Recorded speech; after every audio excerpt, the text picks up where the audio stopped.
All right, y'all, this is Robert E. Cornastorepodcast. Subscribe, like, comment, and share the content. So first things first, bro. How you doing today, man? I'm great, man. No problem. Got off work early, just sitting up here chilling. What about you?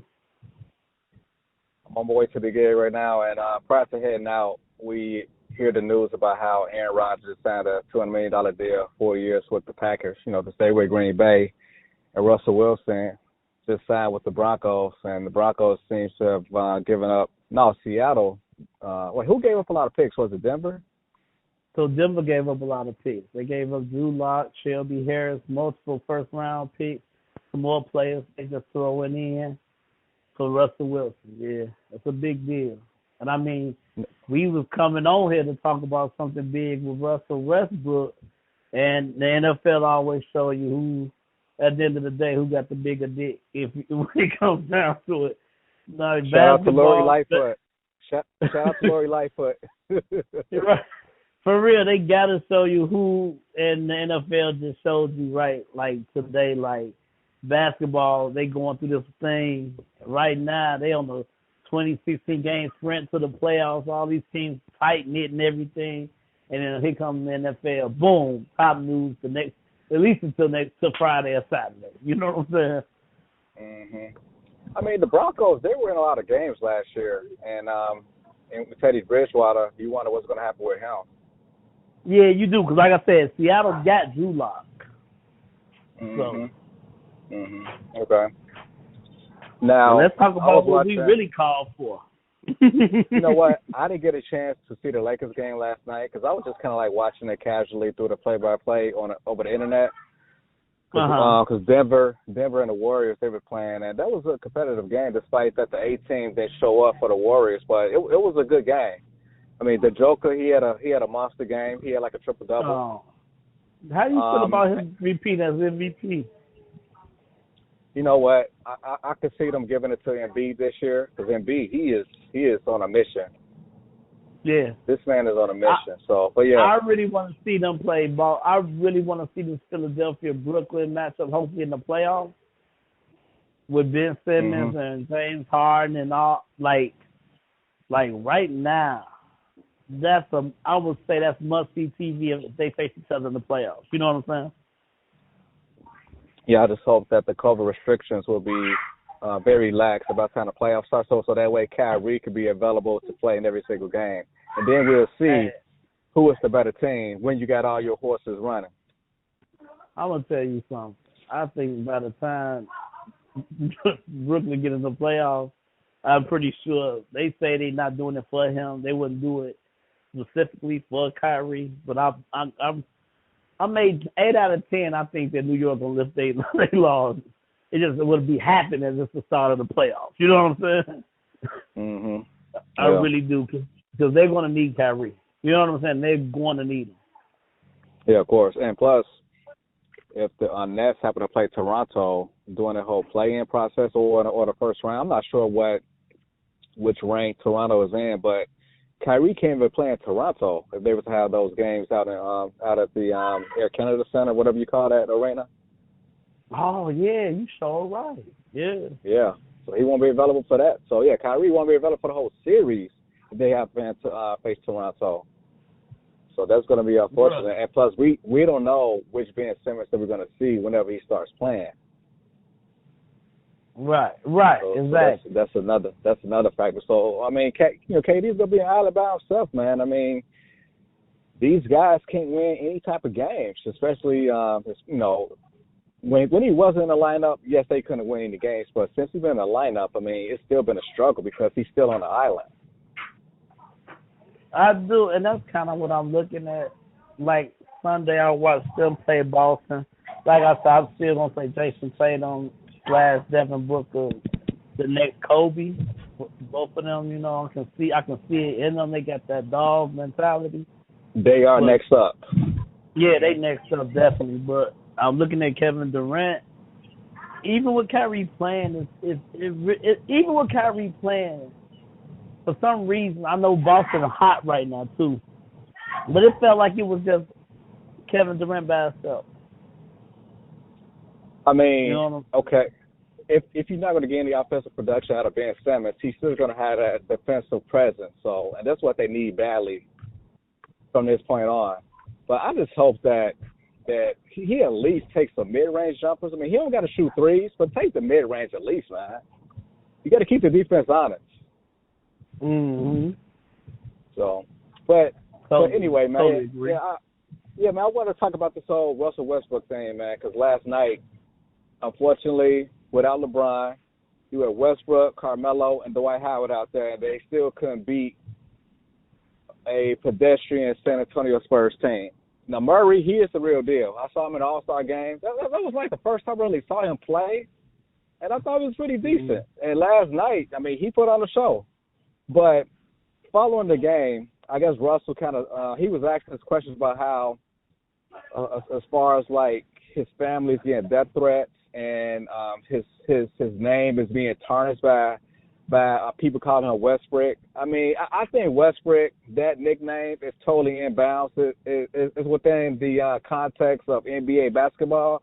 But when it comes to death threats, I would never co-sign that. But as far as the normal heckling, the booing, calling him Westbrick because he's constantly bricking these shots that he's throwing up there, all that is inbound. So what you think about this whole? That's inbound. I agree. That's inbound. I like I said, me, Laker fan, and quiet as kept, I like Westbrook. I really do. I just don't see Westbrook in there. I don't know. To me, it feels like somebody holding him back.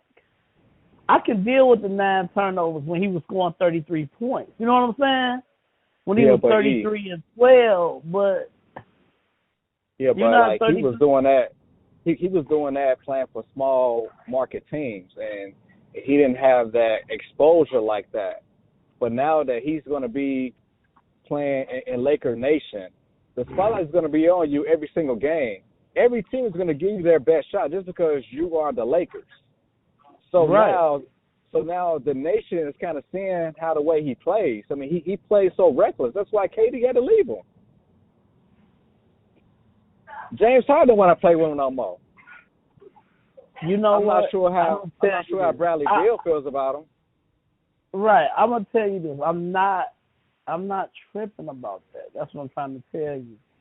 I understand why people didn't want to play with him. But I'd rather see Westbrook have 30 points, 10 rebounds,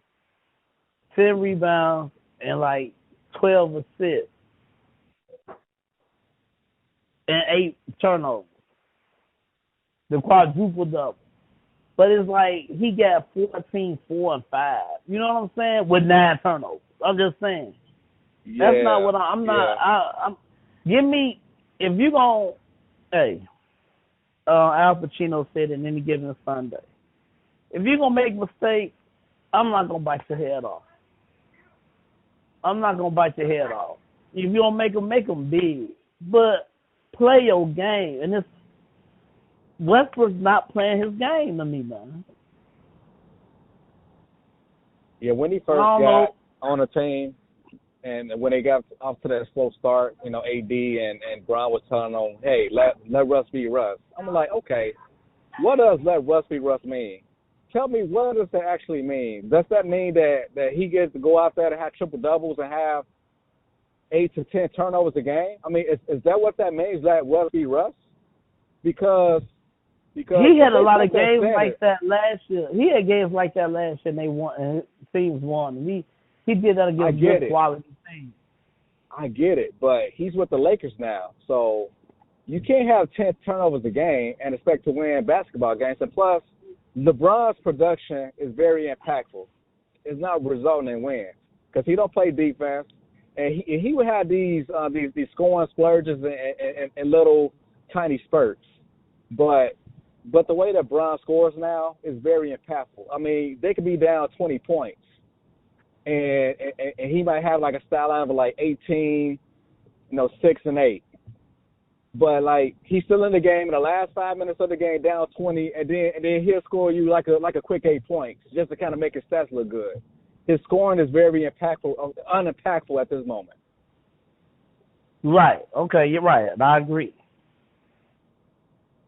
I totally agree with that. Totally agree with that. I mean, like I said, you know what you don't see? You don't see Russell Westbrook back and forth on the floor 100%. I don't see him pushing it no more. Oh no, I see him casually. Russell is trying. He's trying his ass off. I mean, he tries on defense. He's trying what he can on offense also, but he just won't even take any 3-pointers because he got the crowd in his head. Like when he's at a 3-point line and when he's wide open, like the crowd, you can hear like the air being sucked out of their arena because they don't want him to shoot, and that got into his head. He don't have any confidence right now. No. See, this is why stars don't want to play with your boy, man, because LeBron, he sucks the air out of the room. He blames everybody but himself. He's the one that put this team together. And for the life of me, why did the NBA allow LeBron James to have his own sports agency? I'm trying to get that question answered. Why does he have his own sports agency while he's an active player in the NBA? Why? How, Sway? I don't know. Now, if this is just a witch hunt conversation, you're gonna lose me. This is because we're talking about Westbrook, and there you go on LeBron again. You know how much I hate LeBron. Right, but it's a witch hunt. This not about LeBron. We can do that Sunday whenever. This is just about Westbrook. Because I feel the pitchforks are coming out in the torches, for LeBron this, LeBron that. And this is primarily, for me, is Westbrook, play your game. Okay. Is Westbrook, please play your game. Now, I think the turnovers and everything would drop if he was more confident, but it's like he got to think about everything he do. Like you said, his shooting, just shoot it. If they leaving you open, you're going to hit it. You keep shooting, you're going to hit. No. When he shoots it, he's going to brick it. That's why he's Westbrick. If he keeps shooting, he be having the ugliest looking misses in the NBA right now. I mean, they not even close. He can't finish at the rim no more. When he try to bank it off the backboard, I mean, he be bricking everything. That's why he's Westbrick. The shots are terrible. But yes. What I'm saying is not the Westbrook I know. Now, is it the fan? Like you said, maybe it's the spotlight. But you know what I'm saying? You playing with the Lakers, everybody going to be on your motherfucking, whatever you do is magnified 101 times. You know what, man? When we used to watch Russell early in his career, he used to have a decent mid-range game because he would be on a fast break and just pull up off the elbow and be hitting that shot. He was hitting That's his shot. That's what I'm saying. Right, but he's not even doing that right now. And even if he was to go back to that arsenal of weapons as far as just pulling up at the free throw line off the elbow, he is not going to make that shot no more for whatever reason. I mean, obviously he don't have any confidence like he used to. He don't have the confidence because I'm telling you, he's doing that. And that shit it's in the side of the rim. I see the shots that you're talking about. Right. I mean, he was never a clean finisher at the rim, and he's a bad free throw shooter. His 3-point, I want to say, is 25%. I mean, all around, man, his game is just so ugly you don't know that for a fact, but yeah, I know what you're saying.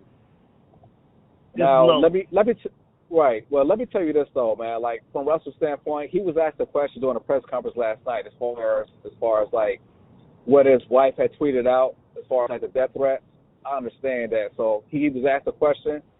I don't mind him addressing that part of the actual the controversy as far as fans, heckling him, calling him out his name, or possibly giving him and his wife death threats. I totally understand that, but now that you admitted how this whole Westbrick thing is kind of getting to your head, for the rest of the season, it's going to be scorched earth with these fans going at him every single game from now on. And plus, he don't even want to bring his kids to the home games because the home fans are heckling him.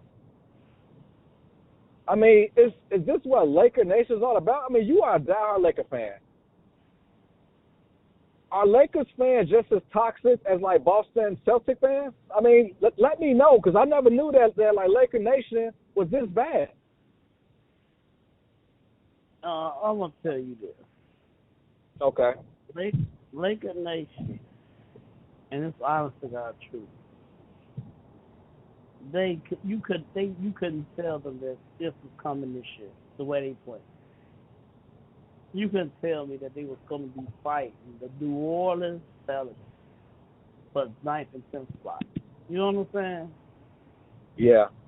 And it's somewhere they done lost their scruples, they marbles, they like, what the fuck is this? And I'm sorry, but Russell Westbrook is part of the problem. Yes, he is part of the problem. But, like, okay, if you was to spread the blame, what percentage would you give Westbrook? What percentage would you give, like, the Lakers front office? What percentage would you give LeBron? What percentage would you give, Clutch Sports? I mean, let me know, how would you spread out the blame?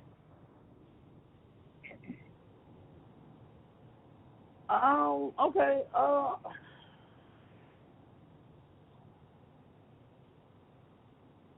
LeBron made this team. Okay, so what percentage would you give him? I would give him about 45%, 40 to 45%. Let's say 40. Let's keep it even. We'll give him 40%. 40. You know what, man? I would have to give him over 50% of the blame because had this experiment worked out, he would have got all the praise because everybody be saying he's the player, coach, GM. He would have had an abundance of praise, have everything worked out. But like now that Russell's not working out, both Bron and Russell are having unimpactful type of performances out there. This kind of blew up in their face. And Bron wanted the Lakers front office to clean up all his mess on the trade deadline. And I applaud for Jeannie Buss and Rob Pelinka for like standing their ground and not letting an active player dictate terms to them. Jeannie Buss owns a franchise that's worth over $5 billion. LeBron can't tell her shit.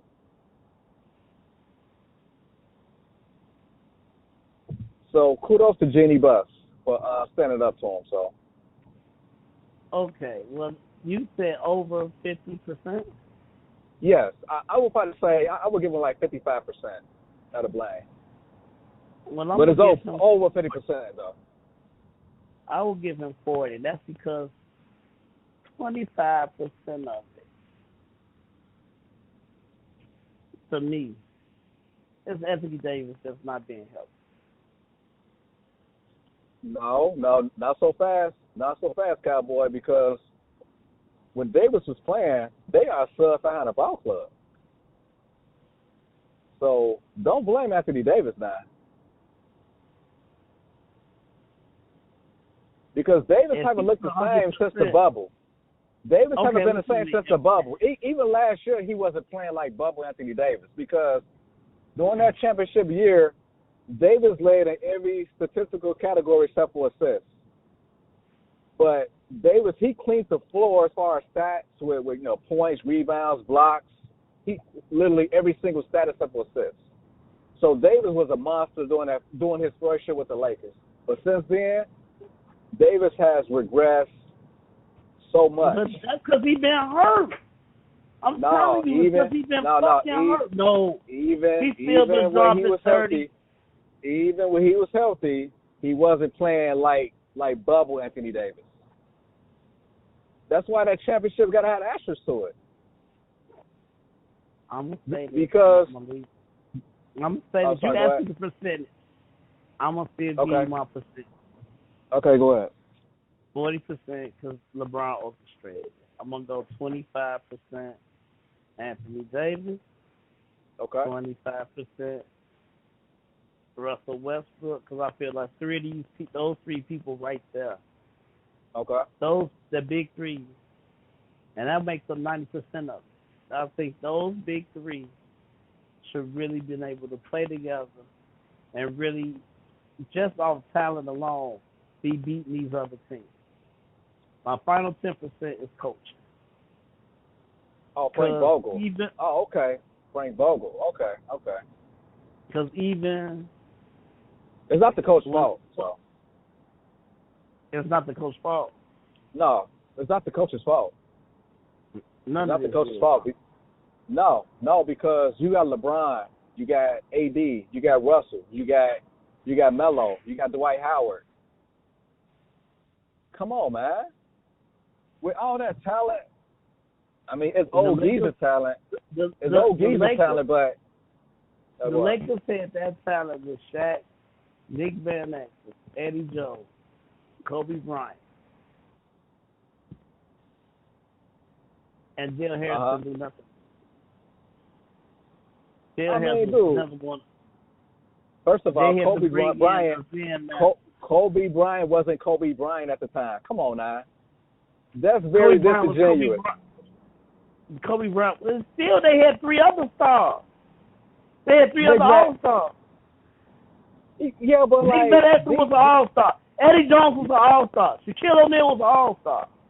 Yeah, but those weren't top 50 NBA players. I'm not talking about the top 50 NBA players. They didn't have a fucking coach. If you don't have the talent, you can have all the talent in the world. You can't get them all on the same page. That's the fucking coach's job. You talking like we got 4 or 5 players that you can just run on the court and they supposed to win games. Granted, they are. But you got to coach them to go that way. Y'all all got to get on the same page. What the fuck they need coaches for? Let you tell it. What the fuck they need coaches for? Let you tell it then right now. Well, the reason why they got coaches is for when you got coaches out here, they can get the best out of whatever they got. Steve Kerr, he would say he got that talent, good coach. You know, Golden State damn near won the game against Denver last night. And that's because Steve Kerr Steve Kerr is a coach, but when it comes to coaches on LeBron James teams, those coaches are emasculated. You got the media constantly going for their heads if they were to go on like a little small losing streak. Those coaches don't have any power if they're coaching a LeBron James team. So that's why I'm not gonna blame Frank Vogel because Spoelstra coached up LeBron James team. I don't feel like he was just emasculated, whatever you trying to say. No. He was the coach that brought them together. No, listen. LeBron tried to get him fired, and Pat Riley told him to get his black ass out of his office. Because Spoelstra was a real coach. And Coach Spoelstra is one of the top 15 coaches of all time. Brian had to get on Spoelstra's page. Wait a minute. Right. LeBron made him. Pat Riley made him because LeBron, he's a spoiled brat. We don't give a fuck about. You hate LeBron. That's fine. But motherfucker, the coach, but the coach has to coach LeBron to get to the playwright in Miami, right? Frank Vogel not that coach. Yeah, because. No, you can't say now when you just talk about Frank Vogel. Oh no, it ain't his fault. Frank Vogel got some blame too. I don't give a fuck how big this star is. You gotta tell him to shut the fuck up. I ain't giving Vogel no blame because that is LeBron James's team. LeBron coaching the boys out there. As a matter of fact, Jenny Buss ain't running shit. Listen. Even during the games, I never seen LeBron James give Vogel any eye contact. He never talks to the coach on the court. Have you ever seen it? I never seen it. Brian talks to the coach. Because the coach too pussy. Because the coach too pussy enough to say, "Hey, nigga, sit the fuck down and listen."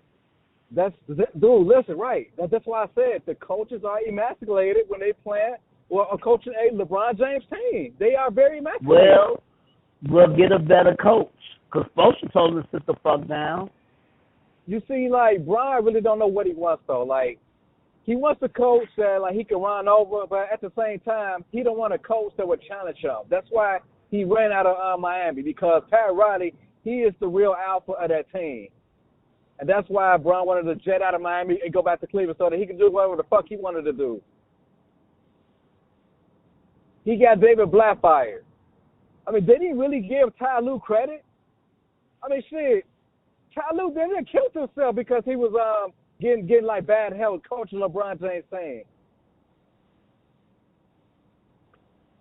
Tyronn Lue, everybody knows he pulled some great. He was pulling some great moves for them to come back and win that 3-1 series. That whole year, Tyronn Lue was a great coach. Yeah, but that year, the NBA gave him a stimulus package. That's how they won that series. Dude, it didn't matter. But Tyronn Lue coached. Tyronn Lue coached. And LeBron had to say, damn, he is a good coach. Maybe I do need to shut the fuck up. I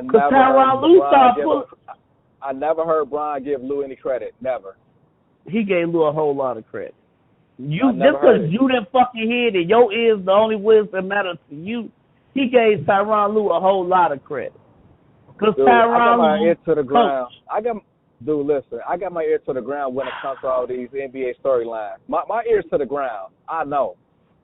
And then Brian, he really don't give out too much credit. I mean, he was running his mouth during the All-Star weekend giving Sam Presti credit. I'm like, dude, Sam Presti never won a championship. Why are you trying to be insubordinate to your own GM? Fall in line. Be a player. Lead your team to the playoffs. Stop worrying about Rob Pelinka's job.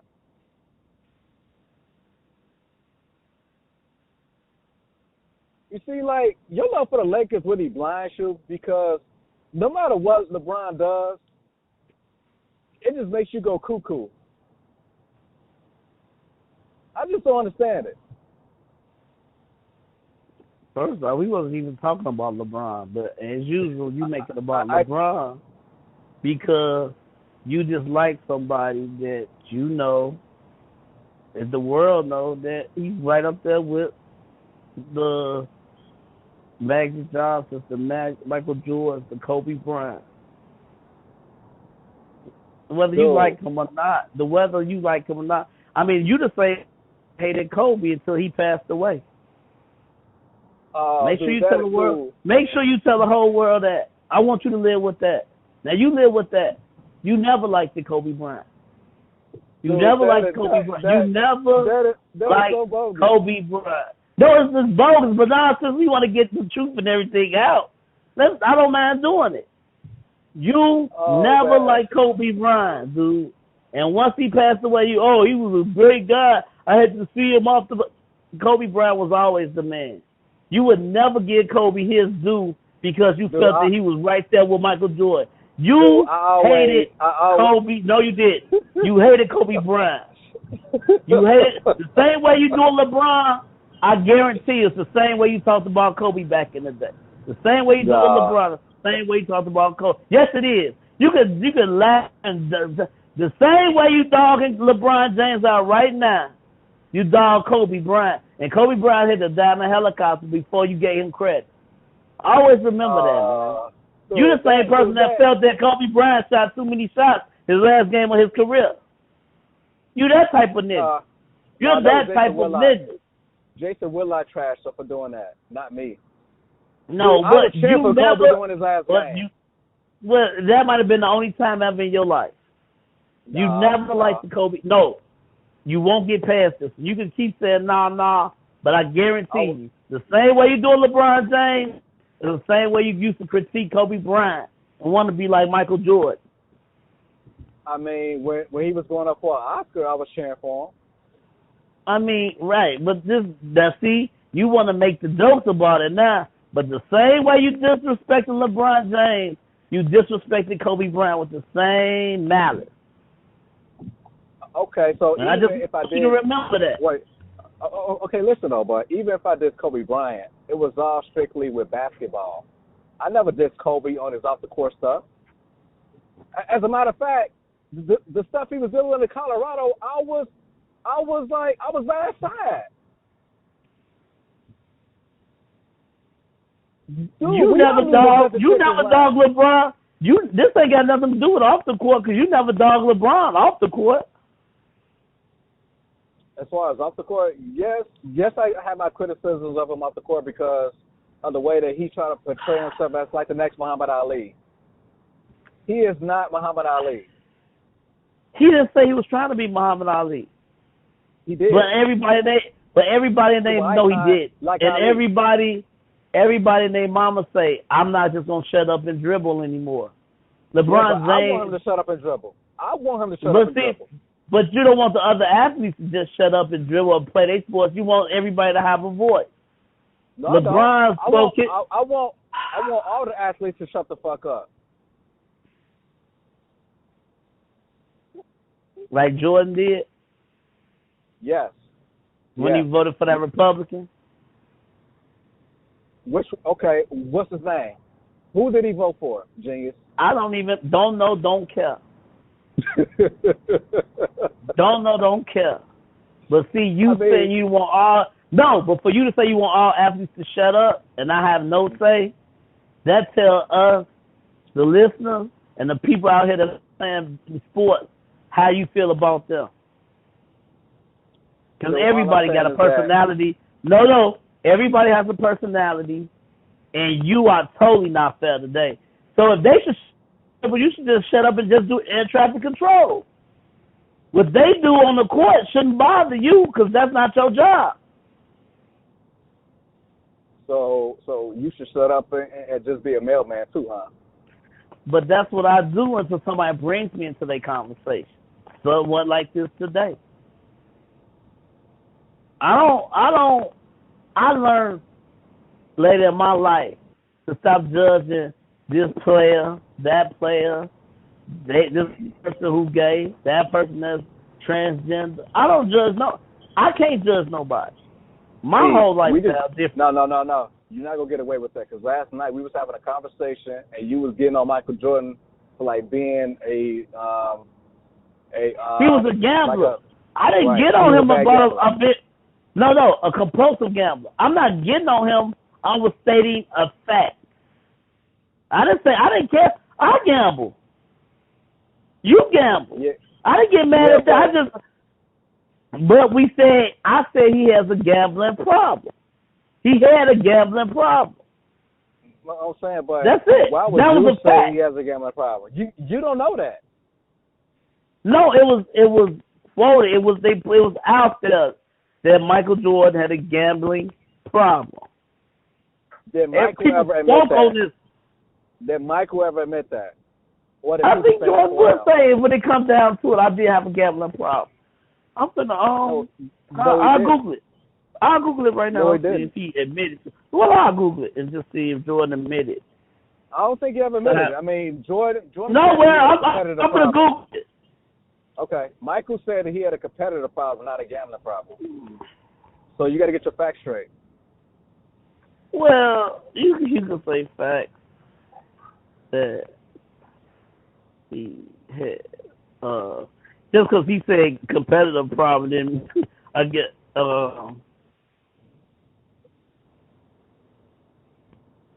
Yeah, it says Michael Jordan on his gambling hobby. He says, no, I have a competitive problem, which accurately states that he has a gambling problem. Since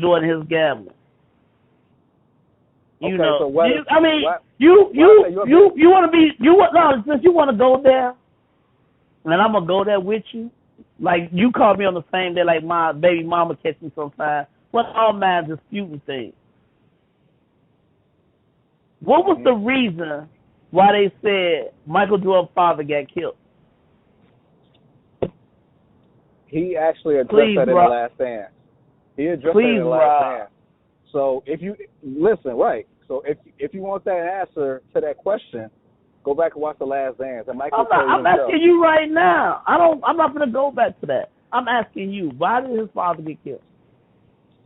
I don't know. Carjacking? Yeah, it was a carjacking.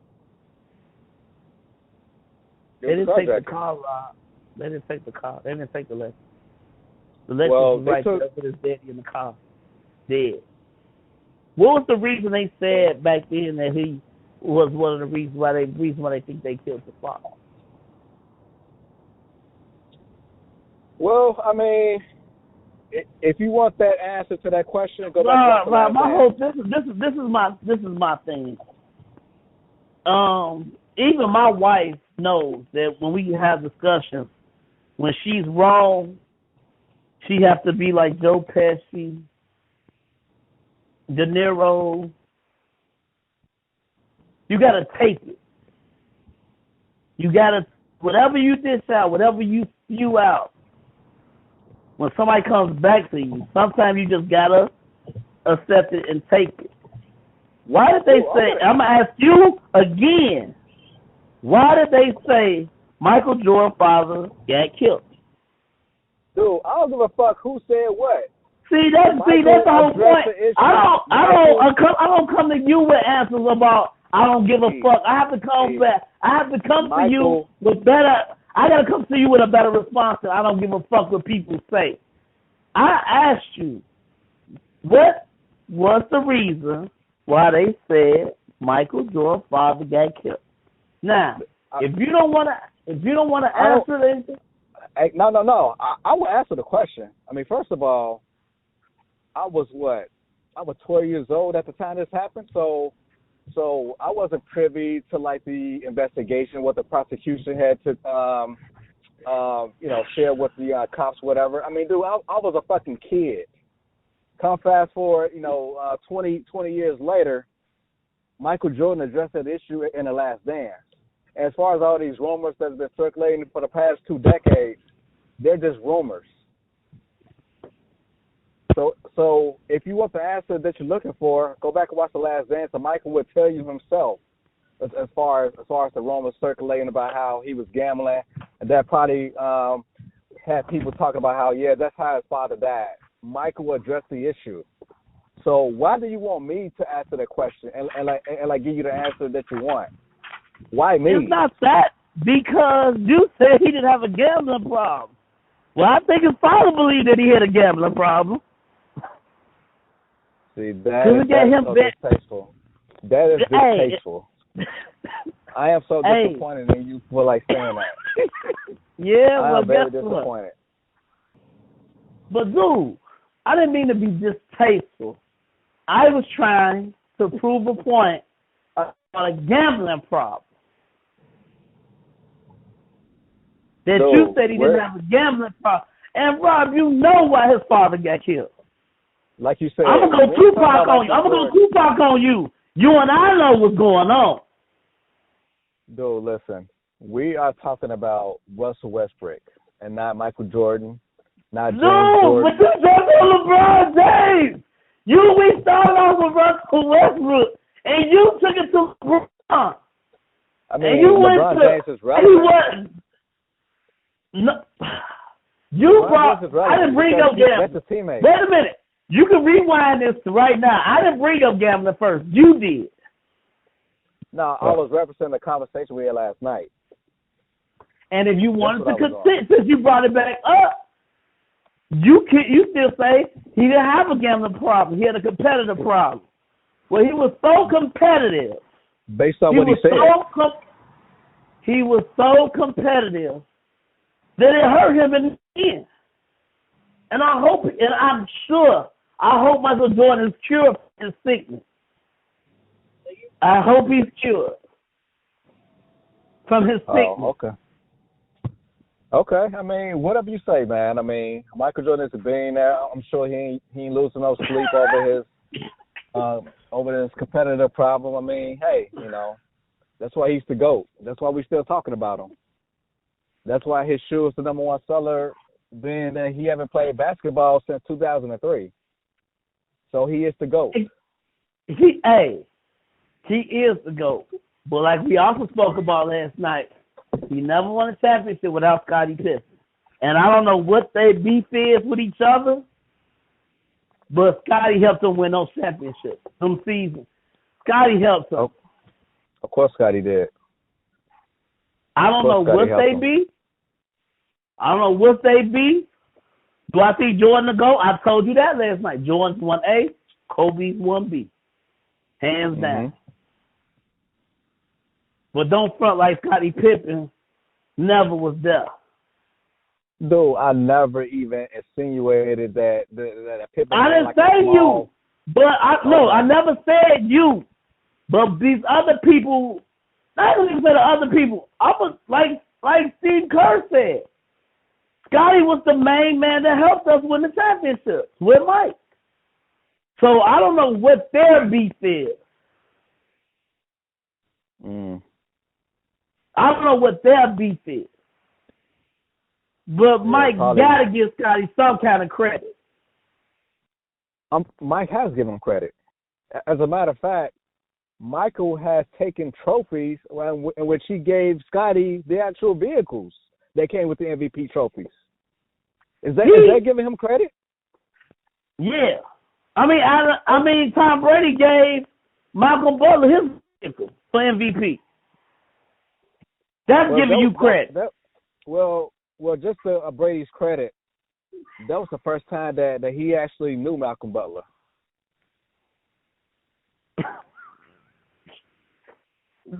You know, once Malcolm Butler made that pick on the goal line, like Brady, like, oh shit, like who is that guy? He never talked to Malcolm Butler before that. Let me tell you something. They said this in New England, and the players in the locker room said this in Tampa Bay. Tom Brady knows everybody from the water boy to the players that's on the practice squad. He talks to everybody. Now, Peyton Manning, on the other hand, he was really superficial and only spoke to his starting lineup. He talked to maybe one or two people on the defense that he was friends with. But Peyton Manning, kind of guy. That's my kind of guy. I mean, you got to earn your way into talking to Peyton Manning. That's my type of guy.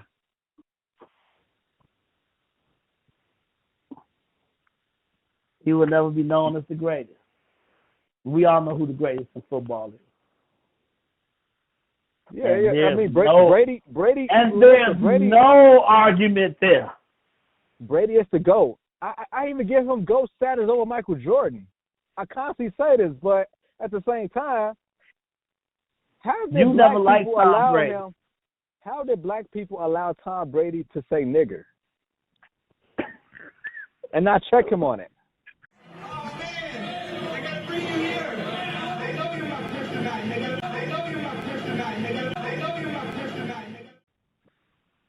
You never checked Tom Brady. I am so ashamed of you, man. Brady said nigga to Ed Reed, and you never checked him on it. Ed Reed didn't check him on. You know what Ed Reed did? He shook his hand. You know why? And if you tell me that I'm lying, then I can't fuck with you no more.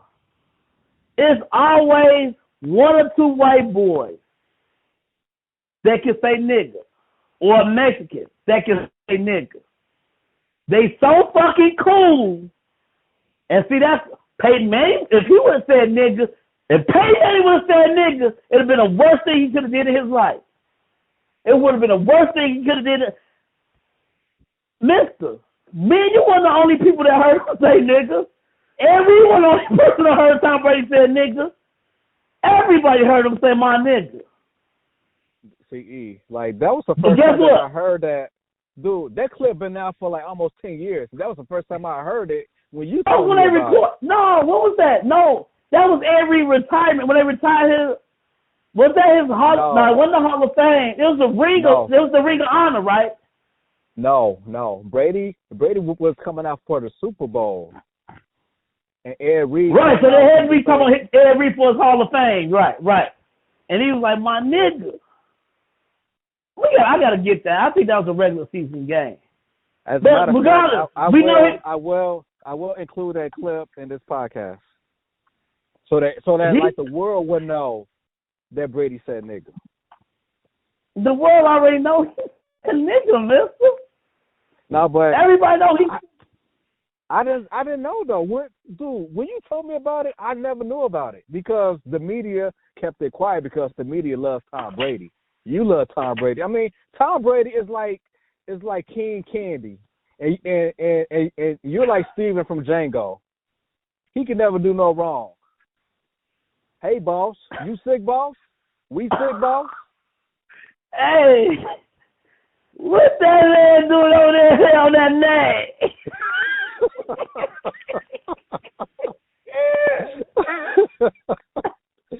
Who this nigga up on that name? Who this nigga on that name? Oh, dude, very underrated movie, man. I love that. Great movie. I love that. I mean, it's one of the funniest movies I've ever seen in my fucking life.